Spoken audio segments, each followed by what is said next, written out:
महिला आरक्षण को लेकर कांग्रेस भाजपा पर पूरी तरह से हमलावर हो चुकी है।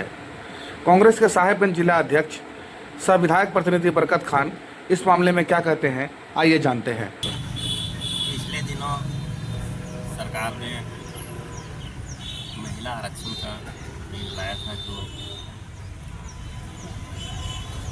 सदन में गिर गया पास हो गया, और इसका बीजेपी सरकार, मोदी जी की सरकार ने कांग्रेस पार्टी को इस बिल के गिर जाने से पूरे बदनाम किया जा रहा है। इसी उद्देश्य से आज हम लोग पीसी कर रहे हैं, लोगों को जानकारी आप लोगों के माध्यम से देने के लिए कि बीजेपी की सरकार जो है ये महिला आरक्षण चाहती नहीं। अगर ये महिला को आरक्षण देना चाहती, आरक्षण बिल अगर ये होता तो जातिगत आधार पर भी होता, और ये 2023 में जब पूरे विपक्ष ने ध्वनि मत से इसे पारित कर दिया सदन में, और तत्कालीन राष्ट्रपति ने भी इसे अनुमोदन कर दिया, तो इसको लागू कर देना चाहिए था। लेकिन बीजेपी सरकार की मंशा ये नहीं है लागू करने। ये सिर्फ अभी जो चुनाव अगल बगल हो रहे हैं, इस चुनावी फायदा के लिए ये जो है ये बिल लाने का इन्होंने काम किया। कांग्रेस मांग कर रही है कि लोकसभा और विधानसभा में जो सीटें हैं अभी वर्तमान में, उस आधार पर 33% महिलाओं को आरक्षण दे। हम कांग्रेस पूरे समर्थन देने के लिए तैयार है। ये कांग्रेस पार्टी चाहती है, और कांग्रेस पार्टी आपके माध्यम से कहना चाहती है कि जो बीजेपी भ्रामक जो ये फैला रही है, प्रचार दुष्प्रचार कर रही है, ये जो है बिल्कुल गलत है। आपके माध्यम से हम लोगों को भी कहना चाहेंगे, देशवासियों को भी कहना चाहेंगे कि ये बीजेपी के आप जो है ये भ्रामक प्रचार में नहीं आए, और कांग्रेस पार्टी महिलाओं के आरक्षण के फेवर में है। और बीजेपी जो है ये सिर्फ ये दिखावा कर रही है। ये आरक्षण देने का अगर होता तो जो पिछले जो 2023 में जो पास हुआ है उसके आधार पर ये आरक्षण दे देती। हम लोग कांग्रेस पार्टी इसका घोर निंदा करते हैं, बीजेपी जो जिस तरह से भ्रामक दुष्प्रचार कर रही है। भाजपा जो है डिलिमिटेशन लाना चाह रही थी, और इसी आधार पर जो है महिला आरक्षण को मिला करके बिल पेश किया था। डिलिमिटेशन से कांग्रेस को पर्टिकुलरली क्या दिक्कत हो रहा है, या आम जनता को क्या दिक्कत है? देखिए, अभी जो देश का माहौल है, जो वर्तमान में जो उनकी सीटें हैं, जो अभी वर्तमान में, उस आधार पर वो लाए ना, लागू पहले करें ना। वो तो अपना फायदा के लिए करना चाहती है, वो तो देश के फायदा के लिए, महिलाओं के फायदा के लिए नहीं करना चाह रही। आप महिलाओं को कहाँ फायदा दे रहे बताइए? उनके राज जहाँ उनके शासित राज है वहाँ पर महिलाओं का अपमान किया जा रहा है। तो इससे और हम लोग क्या समझ सकते हैं?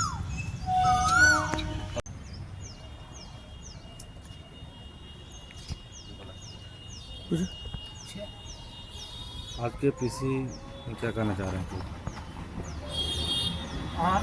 विगत दिनों लोकसभा में महिला आरक्षण बिल जो पारित नहीं हुआ, बीजेपी का उद्देश्य महिला बिल को पास कराना नहीं, बल्कि उसके आड़ में डिलिमिटेशन बिल, संविधान संशोधन कराना था।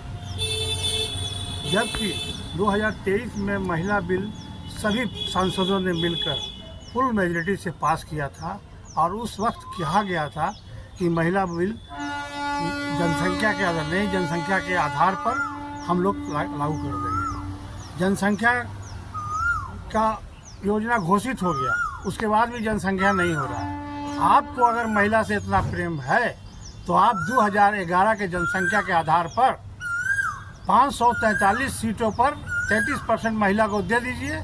यही महिला के लिए बहुत बड़ा बात होगी। आप सिर्फ महिला के आड़ में कांग्रेस को बदनाम करने की साजिश और षड्यंत्र कर रहे हैं। इस बात को हर व्यक्ति के ज़बान पर आ गया है। लोग समझ रहे हैं इस बात को कि आप महिला के विरोधी हैं, महिला के सपोर्ट में नहीं हैं। आज तक आपके पार्टी में कोई भी महिला अध्यक्ष नहीं बनी है। इससे क्या साबित होता है कि आप महिला से कितना प्रेम करते हैं? ये आपका उद्देश्य बताता है, आपका प्यार बताता है। मुख्य उद्देश्य बोले तो महिला आरक्षण बिल जो लोकसभा में गिर गया, इसके संबंध में बताना, वस्तुस्थिति से अवगत कराना है। महिला आरक्षण बिल के आड़ में भारतीय जनता पार्टी परिसीमन आयोग और परिसीमन आयोग को लागू करना चाहती थी मनमाने ढंग से। जहाँ तक महिला आरक्षण बिल का सवाल है, ये तो पूर्व में ही पास हो चुका है, उसको दोबारा लाने का क्या तुक था? ये कुछ नहीं, ये एक राजनीतिक षड्यंत्र है। सामने बंगाल का चुनाव है, उसमें ये शो करने के लिए कि कांग्रेस महिला विरोधी है, ये इस तरह का षड्यंत्र किया गया है और कोई खास बात नहीं है। ये बिल जो पारित बिल था उसको दोबारा पारित कराने का कोई सवाल ही नहीं है, कोई तुक ही नहीं है।